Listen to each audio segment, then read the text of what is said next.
Yo guys, what is good? Welcome back on the Uncle Sharma channel. Why am I doing this? Why am I doing this? I had an excuse to get out of this. I had to get out of jail free card and not react to this awful match. But I couldn't resist. And I owe it to you guys anyway.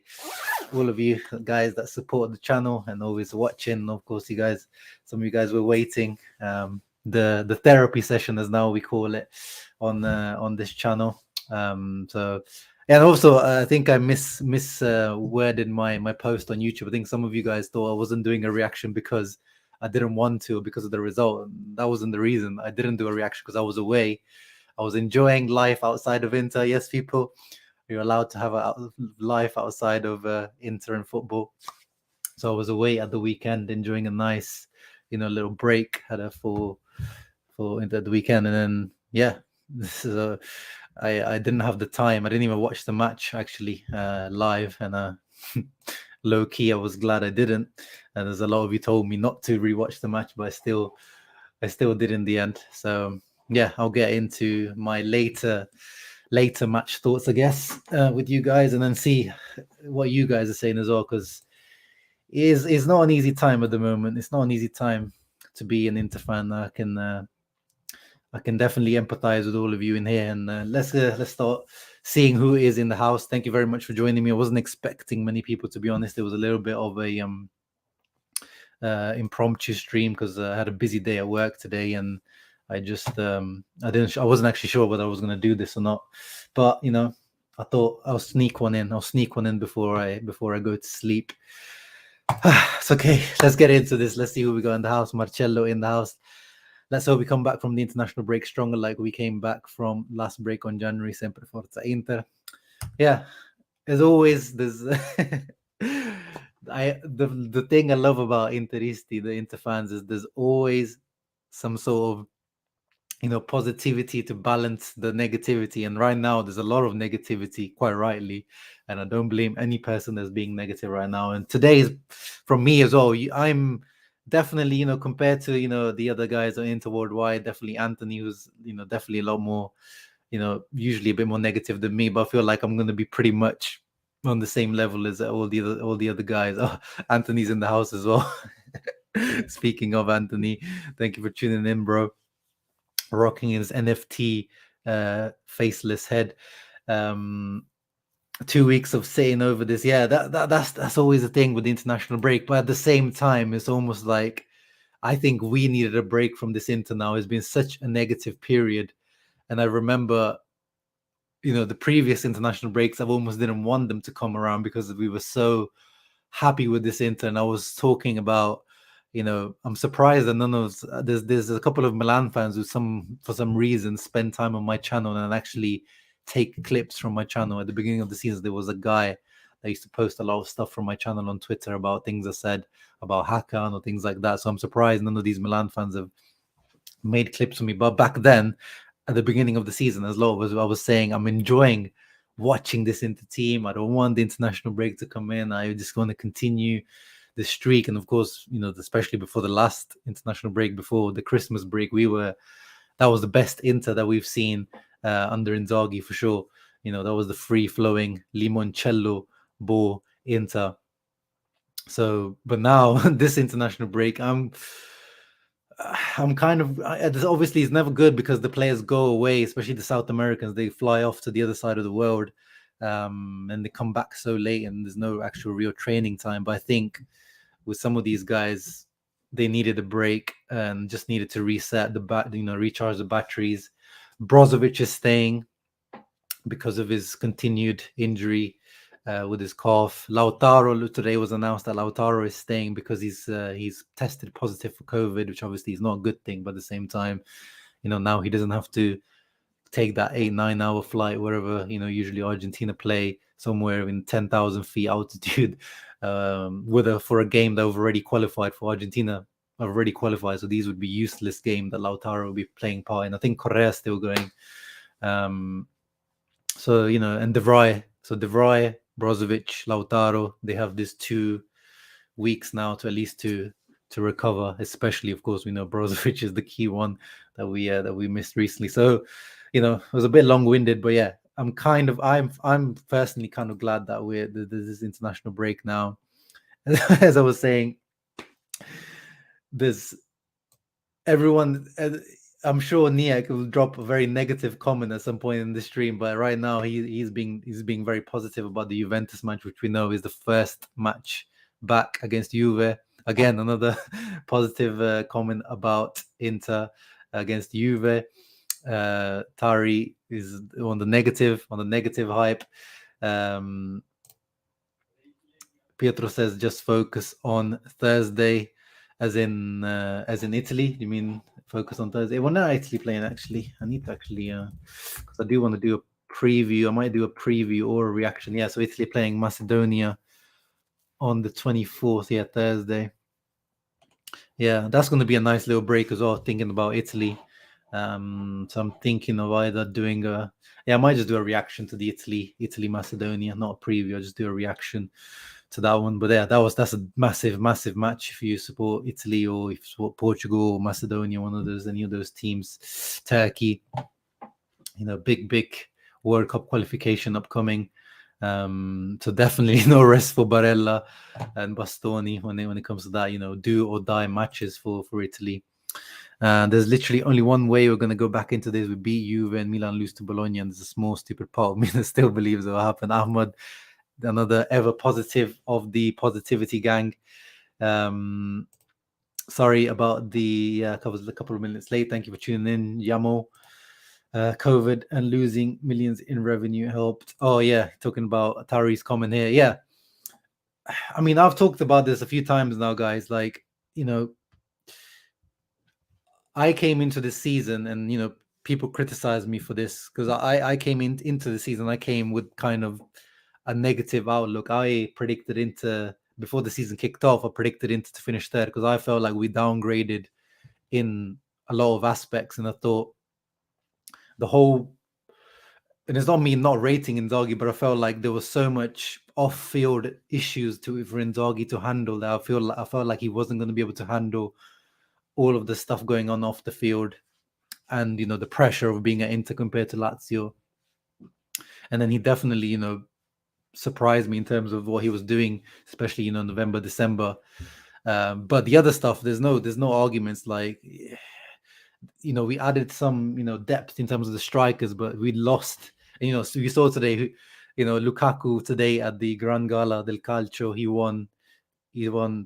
was in the best 11, but he also won Player of the Year once again. Serie A, he was already a Serie A's official MVP, overall player, and then today he's one of the other award ceremonies or whatever you want to call them that gave him the prize. Barella got in the best 11 as well in midfield. Inter got voted best team. I think there was a couple of other awards as well. I can't remember. I think maybe Beppe Marotta and Coco voted best directors or something like that. But yeah, everywhere we downgraded. Coach, this is, as much as I like Inzaghi, and I'm actually happy we got Inzaghi, but we downgraded. Conte to Inzaghi is a downgrade. Hakimi to Dumfries, and we'll get into Dumfries, who was good against the Fiorentina, but Hakimi to Dumfries is a downgrade. Lukaku to Dzeko, as we keep saying, Dzeko was supposed to be the Lukaku backup. He was supposed to be the Lukaku backup, and now he is like the unmovable for Inzaghi in this team, and that's a downgrade. Eriksen to Hakan, that one I'm willing to like. I think people we never actually saw the best Eriksen at Inter, although towards the end we definitely saw that he got fully integrated and he was really starting to get really good. But I don't believe we ever really saw the real Eriksen at Inter. And I don't think that one, in terms of, I would say that was as a sideways step in terms of what Hakan is providing as a player overall. Eriksen over Hakan my whole life, better, superior player. But what he's actually offering to Inter within this Mezzala role, I feel like it's been, especially in terms of goals and assist contribution, he's definitely been a step up. But I think what's happened is that we've reverted a little bit to the mean of what my expectation was going from, little bit shaky start, then, blowing away the league, and then now returning a little bit down towards the mean, but returning a little bit too steep. Like this drop off now, 7 points in the last 7 games. That's just not good enough. That's just not good enough. And again, I'm starting to get digressing into each argument, each comment, and I don't want to spend too much time on everyone, but there's there's so much to talk about, and everyone has so much to get off their mind. It's hard to be concise with everything right now. And yeah, I think Maitimo, you say it perfectly, and this is what I've called the title of the videos. I can't recognize this team. I'll get into my analysis of the match. Actually, I need to upload my PowerPoint into StreamYard before I share it, because it takes a while for it to load in. There we go. But yeah, I just can't. Yeah, you go into a match, people are saying that, who was saying that Ahmad was saying about, Inter winning against Bologna, or sorry, Milan losing against Bologna. But Milan just give you the feeling right now of not losing, even if maybe they don't perform. Even against Cagliari, they didn't look particularly great. I only watched the highlights. I didn't really watch much football this past weekend, but it didn't look like they were blowing them away. But they just keep, just like how we were last season, just kind of someone's turning up. How Darmian would score a goal out of nothing, or Eriksson did for us last year, or Hakimi would turn up. Like someone for that 1-0 win or just 2-1 win, someone is doing something, stepping out of their zone to score that goal. Kalulu, like, a defender coming out of the blue and stepping up for them. Even for Napoli now, with Osimhen coming back to form, like there's things going for the other teams. Whereas for Inter, there's that Salernitana match. I said that when me and Mo is in the house as well. When me and Mo reacted to the Salernitana 5-0 match, we said it straight away. Disclaimer: this is Salernitana. Yes, they might have slightly improved from where they were before, but this is one of the worst Serie A teams I've seen in my Serie A life. Like, they improved in January. They changed pretty much the whole team, but that is not a match where we needed to take really too much from. And you saw since then, same issues have continued since that match. That match was just it's just put it apart. We've beat them 10-0 on aggregate this season now. They're probably the reason why we're still top of the scoring charts. We're still the top scoring team in Italy, which seems crazy to say, because we've literally just we have to like buy a goal every match just to beat teams. But I guess you can't play Salernitana every week, unfortunately. Tommy in the house as well. Very long-awaited pain session, ready for the tears, people. Hey man. It's I was gonna say it's not that bad, but it is that bad. It is that bad. I honestly, I was thinking of not doing this, but I think we all need a little bit. We need to talk it out. We need the therapy session. Thank you, everyone that's tuned in. March international break will be the MVP.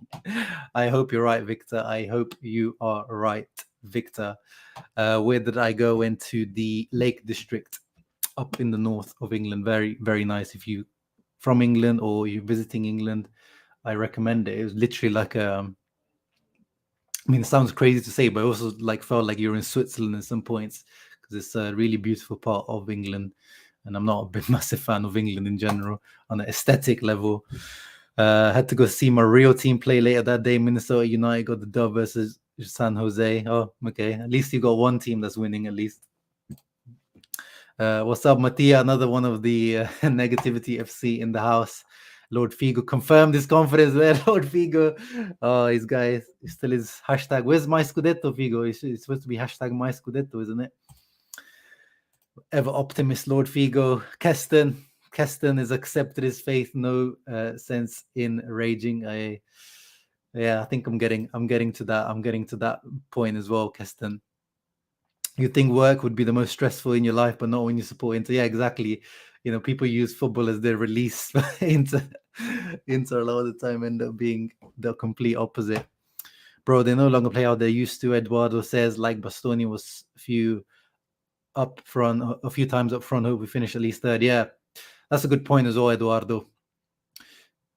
Skriniar and especially Bastoni, as you said, that became kind of like a little trademark of Inzaghi's Inter, these kind of marauding runs from the back, and I'm guessing just the low confidence of the team in general. Maybe he's just, I don't know if it's an instruction from Inzaghi outright to say let's not do those anymore, just to keep a little bit safer, to not suffer those counterattacks we suffered against the Sassuolo and things like that. Or it's just the players, just Bastoni not feeling the confidence, just the cojones to just make those runs. Skriniar as well, or D'Ambrosio. You're right. Those things, Eduardo. But not seeing them as much now, and they used to catch teams off guard. It was something that is not really seen that much in our league, especially in Serie A. And I guess the form has affected kind of the usage of that tactic. Future Hendricks in the house as always as well. Oh, bro, you guys know. You guys, I know a lot of you guys are regulars on the channel. You guys know how much I dislike the Lautaro Dzeko partnership from the beginning. Honestly, I gave it, the faith at the beginning. I was like, I see no chemistry, but maybe they can build on that. But please, Inzaghi, I beg you, please stop with this. Stop it. I can't see it. My eyes bleed with this partnership. These two just don't know how to play together. Although I've took some screenshots of a couple of nice plays they had against Fiorentina, and Dzeko was just, I think this was probably, if not his worst match, definitely top 3 worst matches in the Inter shirt, this Fiorentina one. Future Hendricks says he's not an Inzaghi fanboy anymore. And I can understand that. If you were on the Inzaghi train like I was, I can understand, because now he is bringing doubts. Like, are you ready for a team like Inter? That was, of course, one of the question marks when Inzaghi first came in. Like, is he ready for that step up? Can he handle the pressure? He's still a young coach. He hasn't coached anyone outside of Lazio, and maybe it's we're finding this is where maybe his shortcomings are. After the Genoa game, I think that one was another one where you're like, if you can't get a win away at Genoa, and although Genoa have shown recently to be a very tricky team since Blessing has come in, but I can understand why you feel like the Genoa one was one where you gave up. The plan B. That's the famous that's the famous line. The plan B. Conte was getting murdered on. I remember on Italian TV, he stormed out. I think Fabio Capello asked Conte, like, "What's your plan B, bro?" After Inter went out against Shakhtar in the Champions League group stage, and Conte stormed out saying something really ridiculous, like, "We have a plan B, but we don't want to let other teams know about it, so I'm not going to tell you." It was like, okay. And in the end, he never really had a plan B, Conte. I think in the end, what he did was he just brought the team a little bit back. As we know, we went a bit deeper, played more on the counter-attack, which we can't do with this Inter team, unfortunately, guys, as much as we would like to. We don't have the Hakimi and Lukaku to do what we did last season. It could work. But then again, Inzaghi is not that type of guy. With Conte, his roots are more defensive than Inzaghi, whereas with Inzaghi, he's a much more progressive coach, which is something we knew when we got him. Conte's plan B was, he managed to integrate, Eriksen as that kind of second regista to help out Brozovic in the build-up play. But he never really came up with, a real plan B, Conte. I think in the end, we had the best squad in this area, like under Conte. There's no arguments about that. This season now is like, we're not really sure who the best. Like, I still believe, like, people keep disagreeing with me, but in terms of the completeness of the squad, in terms of the amounts of decent level players, I think Juve still have like the best overall squad. But under Conte, we had these standout players that Conte was able to get the best out of. So and Conte was there for 2 years. It took him a long time to actually find these countermeasures as well. So if you gotta compare Inzaghi with Conte, I would try to maybe compare the first season under Conte as well. And with Inzaghi, a few weeks ago he did talk about the what's it called?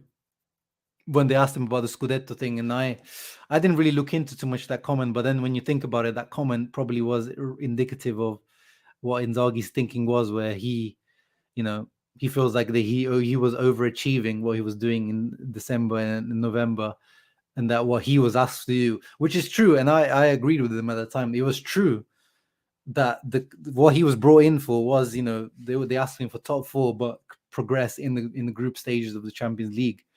But of course, try to defend and get the second star. But at the same time, now the way he's talking, it almost seems like he was like, I've done what I was asked to do, and I don't really, is he striving? Is he losing sleep over not winning the Scudetto? Like like a serial winner like Conte? Is he? It doesn't seem like it, does it? It doesn't seem like there's that obsession with winning with Inzaghi. That's definitely what it feels like. Right now, if someone offered you Coppa Italia and top four, no Scudetto, would you take it? I would. I don't know, to be fair, Tom. It's an interesting question. But because of Milan and Napoli, like, they do look better than us for sure at the moment. But, they're going through a better patch of form. And at some point, surely they're going to have, there's still about 20-25% of the season left, for Inter. We still have 10 games left, or was it 9 games? The other teams have 8 games left. So there's still a decent chunk to play. I'm not ready to give up on that fully yet, just for a Coppa Italia, because we have a trophy. We're not trophyless this season with the Supercoppa. I know, Supercoppa is kind of a glorified friendly, but I feel like in Italy it does mean a bit more than it would in, England, the Community Shield. So just the Coppa Italia for a top 4, I'm not really sure. At the end of the season, though, if we do achieve that, that's a pretty decent season. As I said, from my expectations, there's not too bad of a season. But for the position that you put yourself in, being 7 points clear at one point, I probably wouldn't take it. Yeah. How we even got Juve fans in the house? RB comps. Yeah, bro. This is the sad part. We were completely clear of Juve at one point. We were completely clear of you guys at one point, and now, now it's you guys. Juve can overtake us. If they beat us in 2 weeks, they can overtake us. It's ridiculous, absolutely ridiculous. That's where I think this is where the majority of the negativity comes from. It's like you gifting the Scudetto. It's okay if a team is superior to you, which by the end, if whatever teams wins, but at the end, whoever wins a league, 38 games at the end was a superior team to you. There's no arguments about that. But when you watch Milan play, you watch Napoli play, you just feel like, and we've played in Napoli and Milan. We've never felt like the inferior team, sorry. And you lose the Scudetto, that's what hurts. And the Juventus team as well. Christian in the house as well, who's staying still. Yeah, I'm definitely not, Inzaghi out. I still think, I don't think who are you gonna get Inzaghi out like that? Answer me that question. The Inzaghi out people, who are you gonna get? Yeah, and exactly as I was saying. But at the same time, once you're in that position, it's indicative, and I don't like talking about, with Inzaghi, people used to say that maybe he's a bot lover or what he did at Lazio, and I don't like to believe in those things, because I feel like, he did the best that he could with what he was given. But at the same time, it's like these patterns are repeating with him. Everyone always talks about with Spalletti as well, the same kind of pattern. He's good for getting top 4 or getting second, but he's not good enough to getting to the top. Same with Pioli. Remember, everyone says Pioli, there's a Pioli high. Pioli has dips. He'll go through amazing streaks and then you won't get it. But it looks like one of these two guys is about to win the Scudetto. The serial winner, Allegri, isn't about to win it. So one of these guys is about to break that, that pattern of, whatever their stereotype was for them. but for Inzaghi right now, maybe it's still true that he crumbles at some point, or he does it the second half of the season. He can't seem to handle it. Multiple fixtures a week, which is similar, to Conte as well. And again, I'm going on such crazy tangents today. I'm sorry, guys, if you're not finding my thoughts and patterns today very coherent, or I'm just going off on tangent, but there's so much to talk about. But with Conte, let's not forget again, with Conte, we love him. He's my favorite coach in football right now. Like, I watch Spurs because of Conte, because I really like the way he sets up his team. And this was before he came to Inter. Like, what he was doing at Chelsea, I really liked, and what he did with Italy was amazing.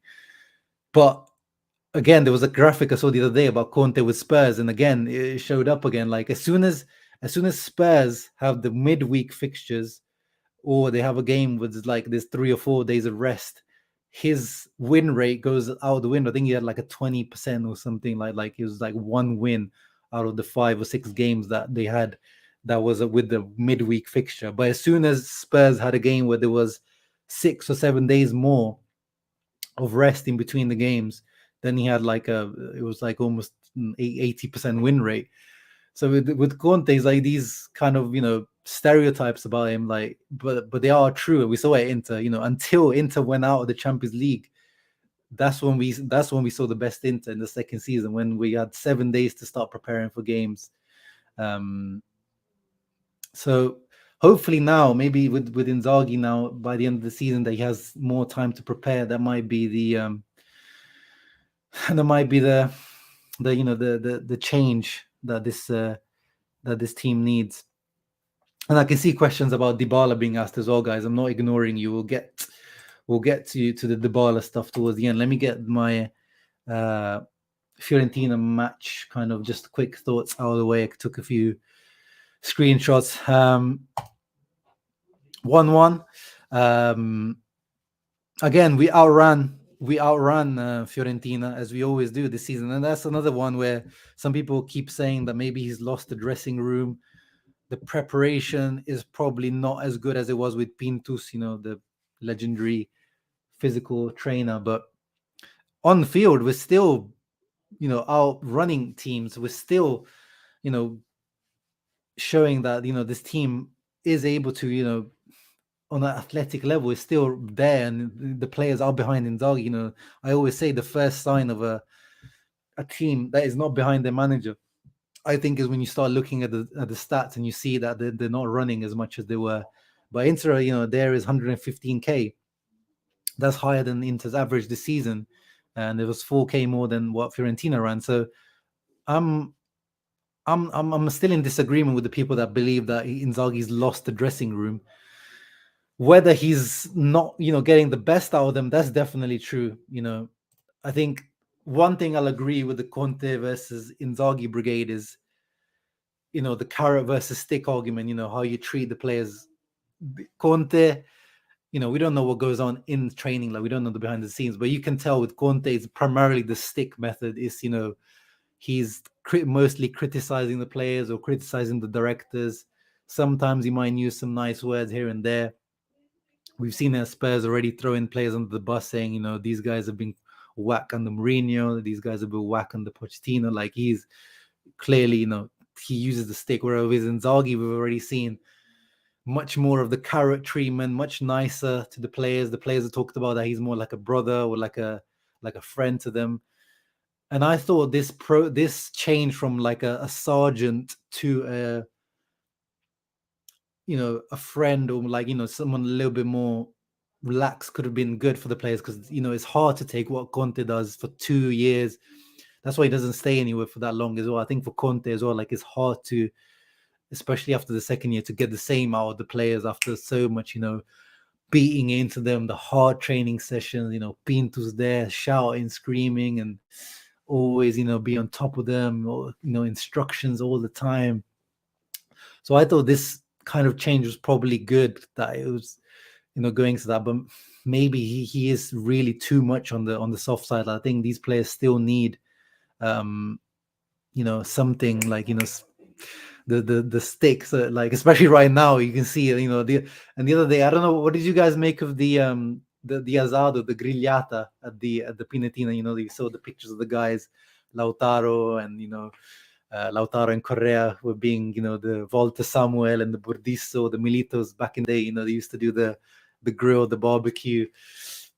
After the teams not doing so well, so there was a lot of mixed reactions from everyone, that not everyone was particularly happy with these pictures being released, but the players also being allowed to have kind of a relaxed approach in the training. Like, with Conte, we saw the only time we saw something like that happen was after we won, and it was confirmed that we won. The celebrations that started happening in training, like every training session was basically like a little party, wasn't it? Like those last 3 or 4 weeks, it was like we were looking forward to seeing what Intermedia House was going to release today, because it was a party every day. But now, I agree with Jamo. Is always like, the teams need something. Like I didn't really see too much of a. I don't really see too much of an issue with that, with the team getting together. Hey, we got Just Juve in the house as well. My boy Beppe. Yeah, Conte is a 2 years coach. But for that reason, I was also interested to see, like, what would his third year be like. I think it's such a shame that he left. Yeah, of course, Raju, we need a guy who could score goals. Indra says, although I hopefully want it change to more of a sergeant, especially in hard time, military man management is much more to my liking. Yeah, I mean, it's definitely down to your preference, but at the end of the day, it's also about the results. And I think with Inzaghi is like, you can't change now. Like, that would just be fake. Like, you can't change your character. If that's what you like, that's what you like. If you just changes now to, like, some sort of sergeant, is like, the players will be like, yo, who's this bozo, man? Like, that's definitely not, you're just being a fake. You're being a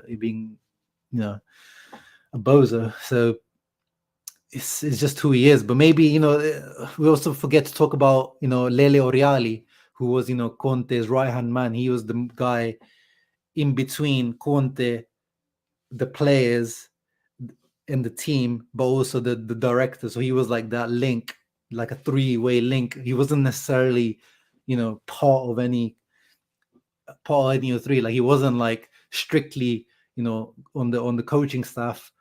And he was, very much involved with the players, but he was also, on a higher level than the players. Like, he's above them in terms of hierarchy. And, that guy is, what, when you look back at his, you could say that is more a coincidence, but he was there when Mourinho was there. The last time Inter won, and now he came back when Conte was there and Inter won. So you could say that, he was the key. So there's a lot of, off the field things that we can talk about as well, that maybe, Inter are missing at the moment as well. But going back to my analysis, and of course, quickly, gotta talk about, Hakan playing as Regista. I know a lot of people in there were asking for that. And I agreed in terms of, I think, if we think about on a technical level and, football IQ wise, he should be able to play that role, like a little bit like Eriksen did. But I want to hear your thoughts on how Hakan did in the match. And interesting, like, if you look at the passes completed and the balls played, so the amount of touches, Hakan touched a lot more balls than at least Vecino. I think Vecino touched around 40, 50 against Torino. Hakan at least got closer to kind of Brozovic number 77. Brozovic usually more like, 80, 90, 100. But he was. I don't think. I think it was a good debut as a regista. I saw on Twitter, like, someone even made like a fail compilation. I was like, what? I did not see him play that bad at all. As you can see, all the attempts, they had more shots than us. That's another thing we can't say anymore. This is the XG differential per minute. So you can see Fiorentina are in the yellow. So they were pretty much above us in XG pretty much for the whole match. In this match is not even, we did miss some chances, especially the one Sanchez at the end. But I can't even really say like how we used to say before, like Inter, creating lots and being wasteful. Yeah, we recreated, but even Inzaghi today, like for once, he admitted that they weren't very good in the first half, especially, and you can see that we were, Fiorentina really gave us a tough time in the first half. We needed guys on the line blocking shots. Handanovic, was good this match as well. So it was not a good first half. We improved, but again, it wasn't a great match overall. And you could see it straight away. This was like the first 5 minutes or so. Look at how badly positioned Inter are. This was like a quick attack from Fiorentina, but everyone's all the way on that right hand side there, or left hand side for Inter, you could say. And look how much time Nico Gonzalez there to line up his shot, which wasn't too bad in the end, but early signs were pretty bad in this match. Not a good start at all. But Dzeko Lautaro, as we were speaking earlier, like awful as usual. Another awful performance from the both of them as a partnership. I don't even partnership is in inverted quotes as well. Like that is not a partnership, those two. But as soon as they link up there, Dzeko chests it down for Lautaro, and he hits a nice ball out to Dumfries. There's Vidal making a run into the box, and yeah, this is one of the problems we're still with Dumfries. Is still his decision making in these areas can improve. Like you can see there, Vidal is there asking for the ball, and he's pretty much free there if he manages to do it first touch or like quickly. But sometimes he just takes a little bit too many touches. In the end, it does end up being a goal, but Martinez was offside because Dumfries took so long, and it was like a deflected cross shot type of thing. But these types of positions where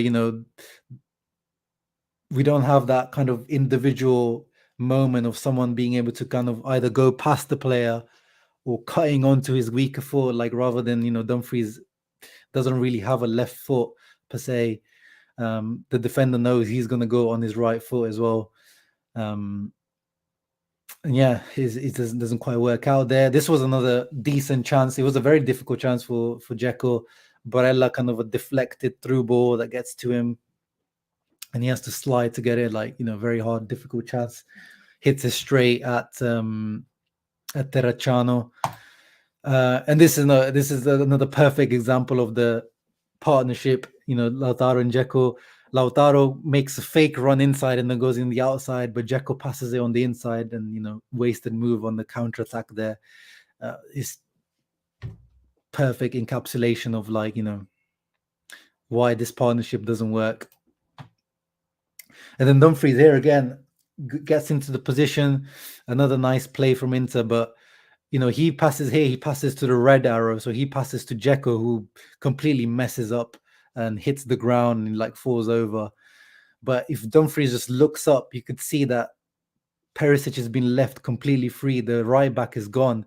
Milenkovic is coming in to step into to Dzeko there, so Perisic is going to be completely free on the far post, but he doesn't manage to quite see it.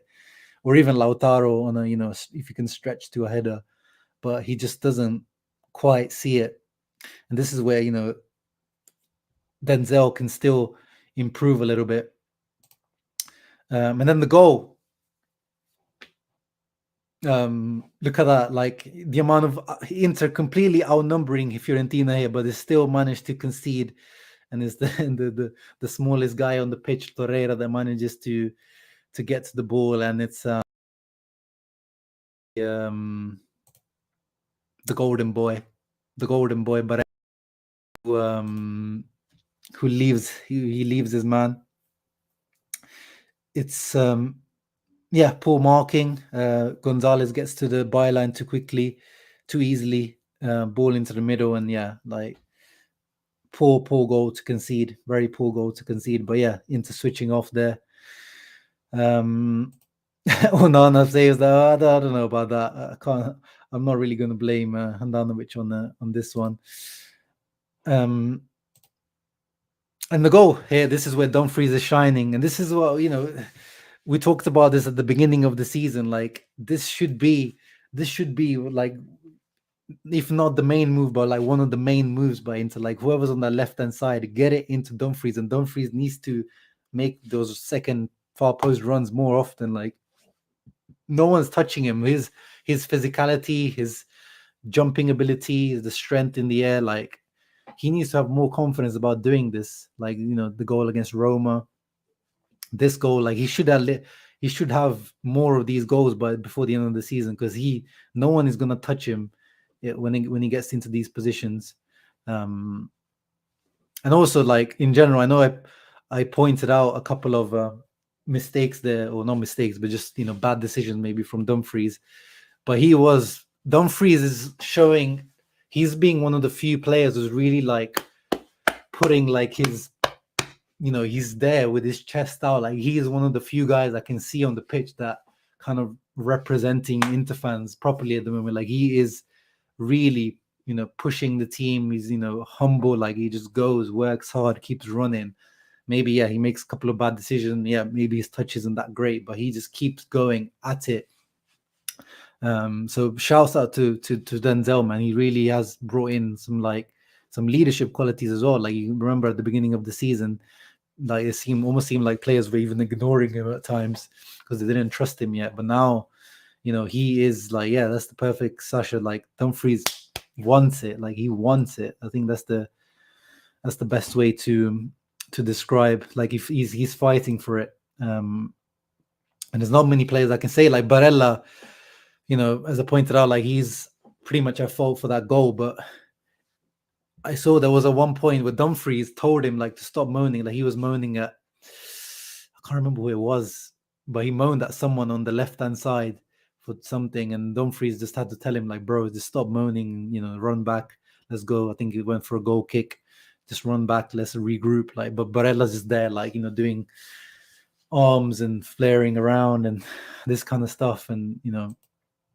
I agree, Dumfries' mentality is definitely world class. Like, that's one thing we knew when we signed this guy, the captain of PSV, the way, his story coming from, he only turned pro at like, quite later on in his career. So you knew that you were signing someone solid in terms of, his mentality. So grande Denzel. And then with the other chances we created, this is the one that we, the Tuku and Tuku to Vidal to Sanchez and Biragi, out of all people, Biragi stopping it on the line, the Sanchez shot, right at the end. That could have been, a complete game changer. And I pointed this out because this is the one moment where you see Correa on the left-hand side. He puts Biragi on the floor, like he does a fake shot, and Biragi slides and he's, completely beaten. And, he's he's the only one that's got some like a moment like that in him. And I don't know. That's another thing with Inzaghi now. Like, Correa and Caicedo, like, these two were supposed to be your guys. Like, you literally, asked for Correa. We spend the money that, I don't know if we had or not for Correa. 31 million for Correa, and now he's been back from injury for like more than 2 weeks. And of course, you don't want to rush him, but 15 minutes every match, like 10-15 minutes, like, what can he do in those 10-15 minutes? Like, there he managed to create that one chance, but what can you really do in that type of time? And Caicedo, like, what was the point of bringing in this guy? I thought this was a smart signing just because I thought if Inzaghi's asked for him, although I don't really think Caicedo's that great of a player, but Inzaghi knows him from Lazio. Surely he knows what he's doing. With Sensi going out, this is just the numerical replacement. But this guy's been completely, like, I think, he got like 10 minutes in total. These are the things with Inzaghi where I'm really confused, where it's like, should you be even given any power in the market now? Because if these are the type of guys you want and you're never going to play them, then there's no point giving you any say in the market. Because if these are the types of decisions you're going to make, why are you doing that? Yeah, Colombo, Correa, Lautaro, that was, we saw against Napoli, that was a good partnership. Even that was the one game where we got to see it properly. So surely now, he should be ready to start games, right, Correa? But I don't know if he's taking it too safe with him. Like, you're saying with Gosens as well. He seems like he's taking it really extra safe with Gosens and Correa. With Gosens, I can understand maybe a little bit more because he had a long layoff go since like 5-6 months. But with Correa, you know, yes, he had the same hamstring injury, but surely it wasn't that serious. Yeah, exactly, Indra. Like the whole Correa Sanchez thing is a little bit baffling to me.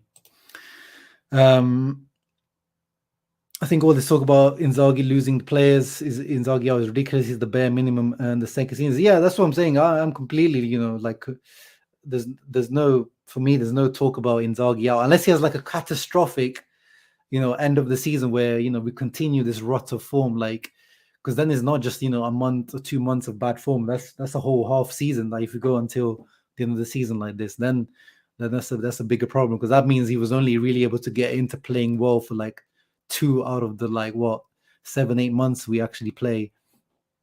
So then I'd change my mind. But right now, this like Inzaghi out stuff, I don't really understand. Denzel tokens paying dividends. Yeah, definitely, Tommy. Definitely, they're paying dividends. I still think it was a downgrade from Hakimi, but he's definitely been one of the more standout players, I think, in the season. So I hope we don't see Caicedo again. Inter don't need late goals to bring in results. Yeah. Inzaghi has bad man management. Yeah, we could say that right now for sure. Like he doesn't seem like he's able to get anything out of these players at the moment. Like who has he improved now? Like we were talking about like at the beginning of the season that he might even have improved some players. Like felt like Brozovic took like a little bit of a next step. Perisic looks better. Barella at the beginning of the season looked better. We were seeing like, oh, he's putting up better numbers in terms of assists for sure. But now, who can you point to say that Inzaghi's improved this season as well? Like that's where it comes to as well with me. But again, I'm not saying I'm not Inzaghi out, but I'm pointing, a few things that are coming up now to me. Whereas like, has he actually improved any players in this team? Lautaro, we know that obviously he thrived with Lukaku, but he's taken a step back. You could say Dzeko has improved from his Roma season last year. And I think, in my half-season review, I was even talking about having him as like most improved player because of how bad he was last season at Roma. But who is he? Who has improved? No, Brozo's not been called up by Croatia, Indro. He really helped Denzel, and I'd say Skriniar. I don't know. Skriniar to me was, again, last season, it was Serie A MVP in terms of defenders. I know Romero won it. So I wouldn't really say so. And Dumfries has improved within the system. But, everyone, what we saw at the Euros, this is what we were seeing from Denzel. Well, obviously, yeah, he improved defensively, but he came into a better team. So you'd expect Denzel to be, improving. So yeah, I guess you can give him Denzel, but I think that's like a natural progression. Like with Denzel getting better, Hakan, I think he's improved in terms of from coming from how he was playing in Milan last season. But the players that were there already, I disagree with that. If it's the season before, you're talking about Conte's first season, then yeah. But Skriniar last season, he was a beast. Skriniar last season for sure. Yeah, Hakan is all we could say. But yeah, going back to that, I was saying, Correa. We need more minutes from Correa. We need more minutes from Correa. And then in the end, I wanted to include the at the same time though. Fiorentina, was it straight after that or just before this? But they had that amazing chance on the counter attack where Ikone killed Hakan, like he made him fall over, and then he had a 1v1 against Handanovic, which is hit straight at him, but still, fair enough to Handanovic for saving it. But we could have lost this match as well. We could have won it, but we could also very easily have lost this match. So not a good match at all, man. Not a good match at all overall, and deserved. I think the scoreline was deserved 1-1. And yeah, and Inzaghi's post-match comments as well, very frustrating. Again, this is another thing where, at the beginning or the first 6 months, I was really not really liking it. I was already kind of annoyed with how basic his answers in press conferences were, like just no insights, nothing. But I was enjoying the fact that after 2 years of Spalletti, after 2 years of Conte, like two like absolute nutters, it was nice to have like a guy who was a little bit more calm in the press conferences and answers. But now in this period, like it's just he's giving me nothing. Like he's giving nothing. Like what are you working on in training? Like no comments on singular players. Like are you trying to like motivate anyone? Like he just always tries to find the positive in things. Always the same answers, like, yeah, we're working hard in training, we're gonna find a way around this. It's not a good period, bro. It's been almost 2 months now. This period is not a period. This is just how your team is playing. So, Inzaghi, these are the things that at the moment I'm not enjoying about having Inzaghi as my coach, which I was.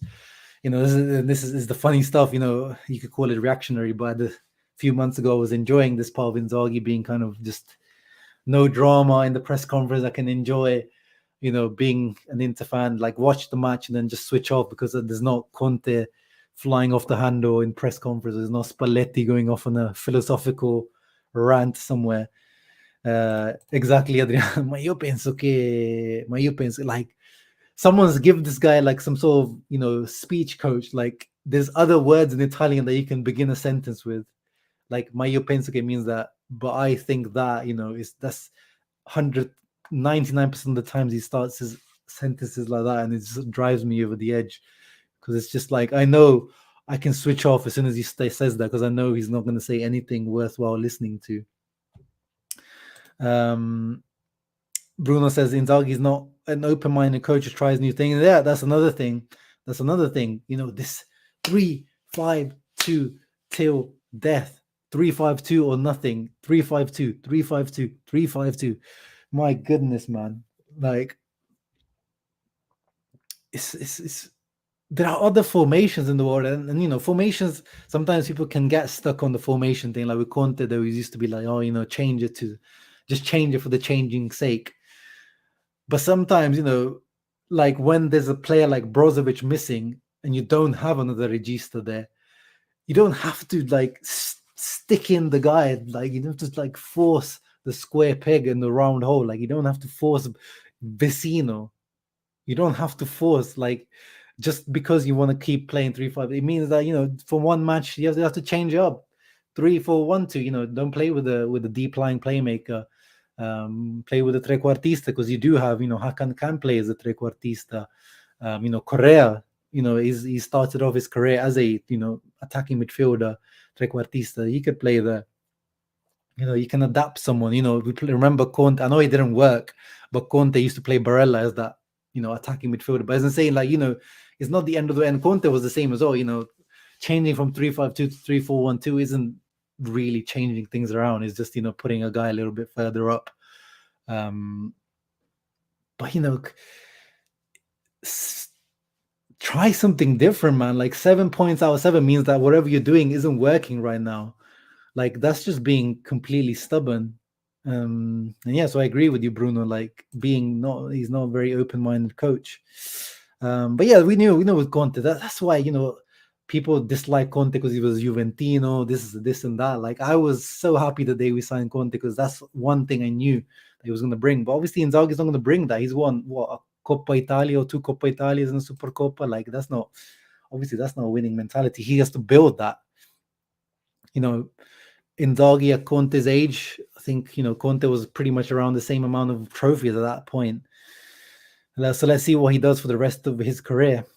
Yeah, I do believe Inzaghi has fire in his belly. Like he is a young, hungry coach, but he doesn't have that obsession with winning. And there's not many guys out there like that. Like this is why you pay. Do you know how much money we paid for Conte, guys? 11 million net the first season. Then last season it was 12, and this season it was going to be 13. Like he had a rising contract. That's net. So we're paying that guy 20 million plus gross wages. Like he was the most paid coach after Simeone. So like we were paying top dollar, and obviously you get top dollar for the money you pay. With Inzaghi, we're paying 1/3. I think he's on like 3 million a net a season. Like this you pay for what you get, guys, in life. That's how things work in life. You pay for what you get. It is what it is.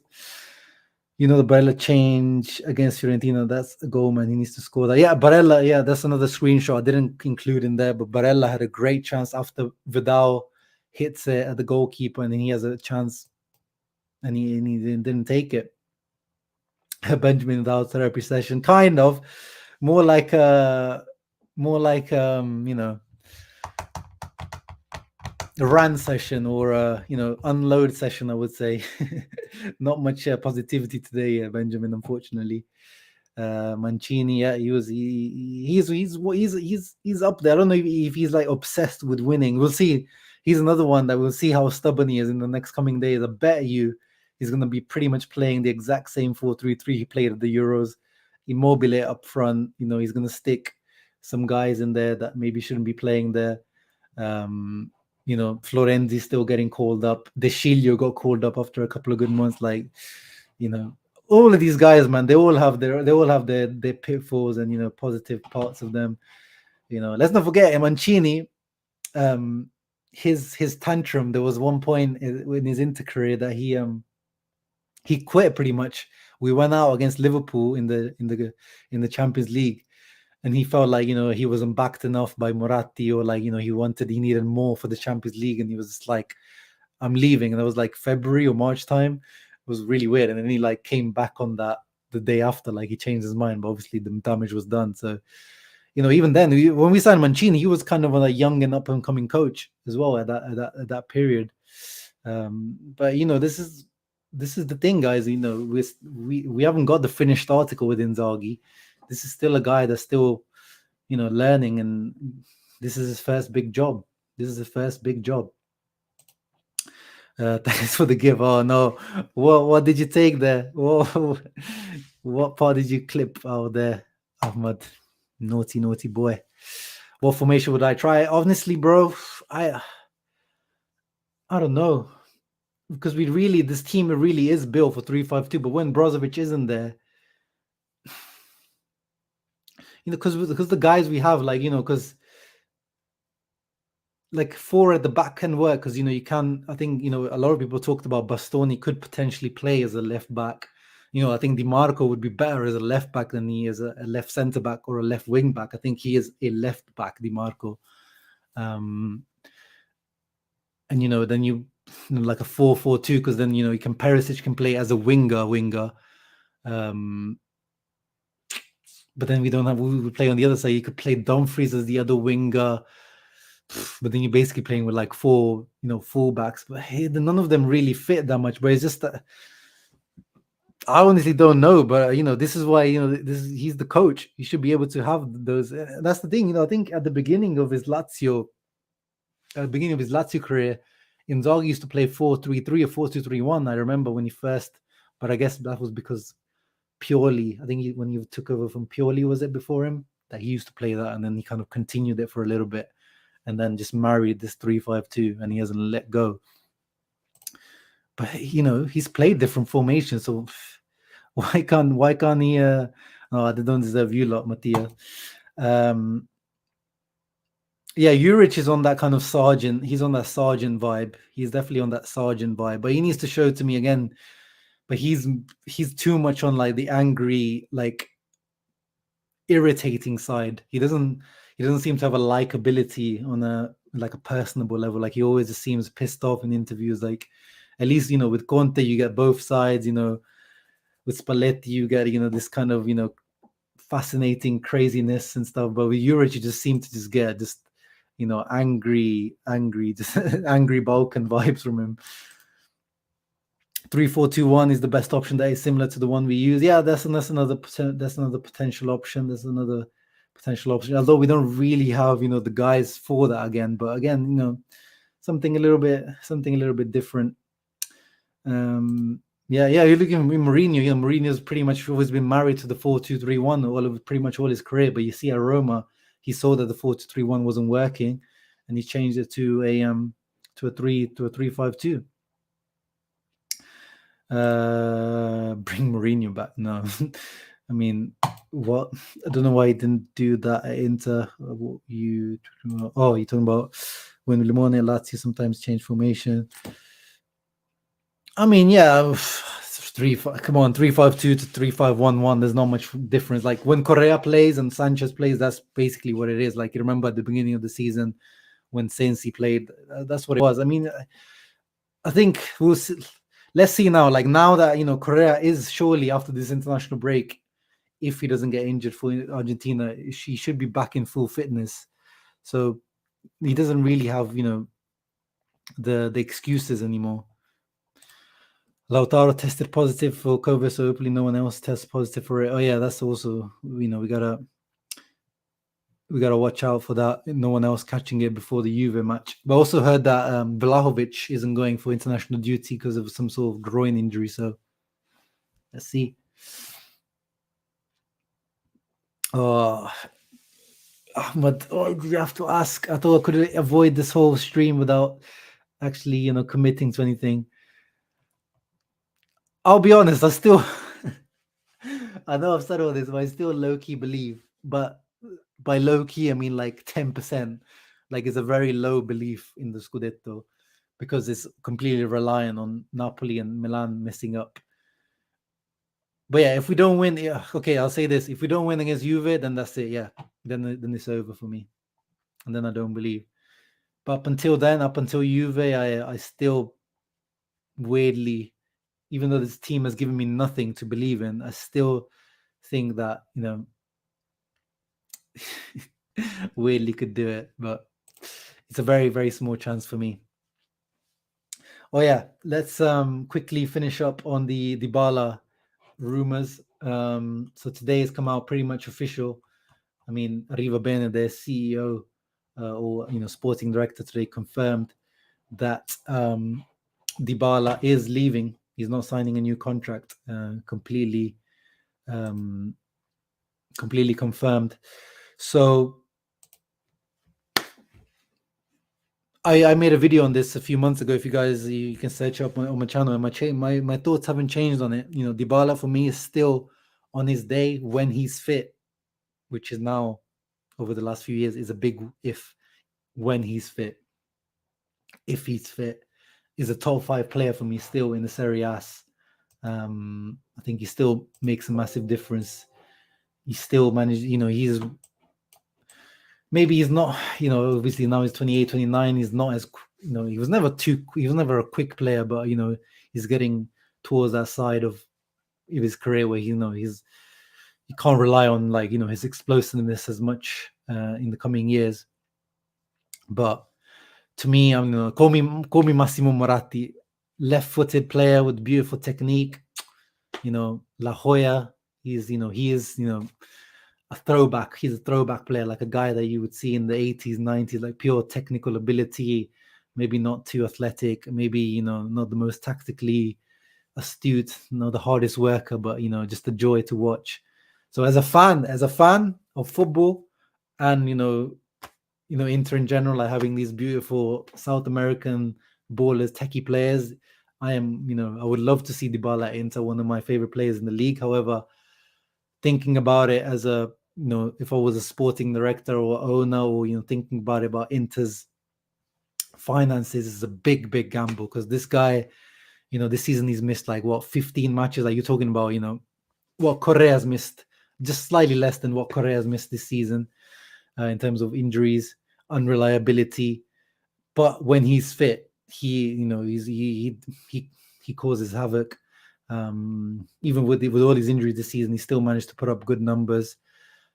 Takes good penalties, as he scored against us this season, penalty, good free kicks, left-footed. Potentially, if Lautaro stays, could link up with him, and free transfer. But the problem is, as I said, this is why Juve didn't want to re-sign him or offer him what he wanted, because can you rely on someone like this to give him, he wants, well, I don't know exactly what he wants, but his original offer that he was happy to accept at Juve, which they took back, was 8 + 2, so 8 million fixed and 2 million in bonuses, which they took back, and now they offered him 6 plus 3 or 4, like, try to take him to that 10, but with more bonuses. That is, out of Inter's, ability. I think, they reported what Inter will be able to offer, and like Marotta, as we said, he confirmed that, Inter are going to try it. There's no doubt that Marotta's going to try for Dybala. But 7, I don't think Inter can push it pretty much any more than that. And I don't know if that really is going to entice Dybala, to be honest, because that's not much. The fixed part is more than what Juve will offer. Like, Juve, according to reports today, said they really, under offered what they expected, like 6 million in fixed and then bonuses. So if Inter offer, 7.5 in fixed, and then, but the bonuses as well, people talk about bonuses if they don't exist. But if you're signing a player, you probably are expecting, and he does well, you probably are going to pay the bonuses. And you're talking about 8, 9, 10 million net total. That's, you're talking about in gross wages, that's 18, 19, maybe 20 million in gross wages per season. Then we're not even talking about, the signing on fee, his agent. I don't know what he's going to ask for signing on fee. That's a big investment, big investment for a 28-year-old guy who's very injury prone. So he's one that splits me. But as I said, I honestly would, and especially if you're replacing, if Sanchez leaves, Vidal is leaving 100% because his contract expires. Vecino is leaving.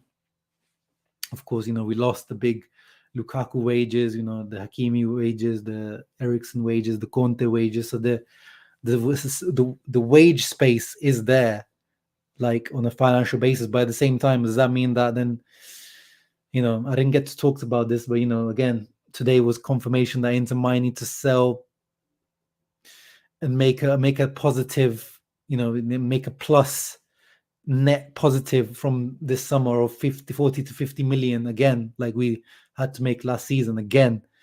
This is why I've been negative with you guys in terms of Scudetto talk as well. I don't know, and he shouldn't be a priority. Like the second he's going to be the second 3-5-2. He's the guy behind the main guy, so the priority should be getting that main guy, the front guy. So again, if we take Dybala, I would be very happy. I'd be thinking about buying a Dybala shirt if he comes to Inter. As I said, one of my favorite players. But at the same time, he shouldn't be a priority. But at the same time, he's such a great opportunity. Again, we know Marotta loves these opportunities, and Marotta loves him. And Kolarov is retiring too. yeah, massive wage loss there. So it's a tricky one. And I can see it. That it is like splitting the fan base in general. So yeah, that hopefully answers your question. But I don't know. I don't think we can get. I don't think we're going to get him if that's what he's asking for. That 7, 8, 9 million net. Because not even Lukaku was earning that much, and that was this was sooning before the financial troubles when we signed Lukaku, Conte with these big ass wages. I don't think we really are going to go for. After Sanchez is our highest paid player now, and after Sanchez leaves, I don't think we're going to go to those kind of levels. Until Suning are here, up until Suning have these, have this debt that we need to pay back, and they have these financial issues. Yeah, and this is probably going to need, to make things happen, we're going to have to sell someone again this summer, guys. That's what I believe. And I might be wrong. Too Kufat. Yeah, that was a good one. Okay. Sorry, guys. I'm gonna have to go. It's been an hour. It's been a very erratic left and right stream. So I apologize if I wasn't, to the point. But there was a lot to talk about, a lot to get out of my mind, out of you guys' mind. And yeah, finishing off with Pietro's question about Italy. I think Italy will. Come on, we can do it. We'll qualify for the World Cup. Andiamo al Mondiale. I think, we'll beat Macedonia. I have faith. And then, Portugal as well. If you get Portugal, they're missing Ruben Diaz, they're missing Pepe now. It's read. A lot of the Portuguese players aren't in particularly great form either. I know no of Italy players aren't either, but I don't know. I have faith in Mancho pulling it off. And yeah, thank you everyone that's tuned in. Thank you very much. I appreciate it on this kind of weird therapy / rant stream. Thank you, Sasha, for coming through. Thank you, Adriano, Indro, Tari, Benjamin, Hamza, Bremer. Yeah, Bremer isn't that great for this fee, actually. Yeah, you are right. Nikola as well. Milankovic is more solid than Bremer in big matches, and I'm not sure about that. Milankovic has really disappointed me over the last year or so. He's kind of plateaued a little bit. Thank you, Ahmed. Thank you, Keston. Thank you, Anthony. Thank you, Mo. Everyone that came through, all my boys. Appreciate you all. Mattia, Victor. Thank you very much. Seconda Stella. I don't know about the Seconda Stella anymore, but I still have the little belief. Thank you, everyone that tuned in. Make sure you guys at least leaving a thumbs up and subscribing to the channel. If you're new to the channel, subscribe to the channel, and I'll see you guys for Italy. So if you guys are interested in the Italy Macedonia, I'll be doing a reaction to that. Of course, at some point previewing the Juventus match as well. And yeah, I'll keep you guys up to date with the latest Inter news in terms of injury stuff that goes on in the next couple of weeks in the international break. Take care, guys. Enjoy your time off from Inter. Ciao ragazzi, but always, no matter what, forza Inter.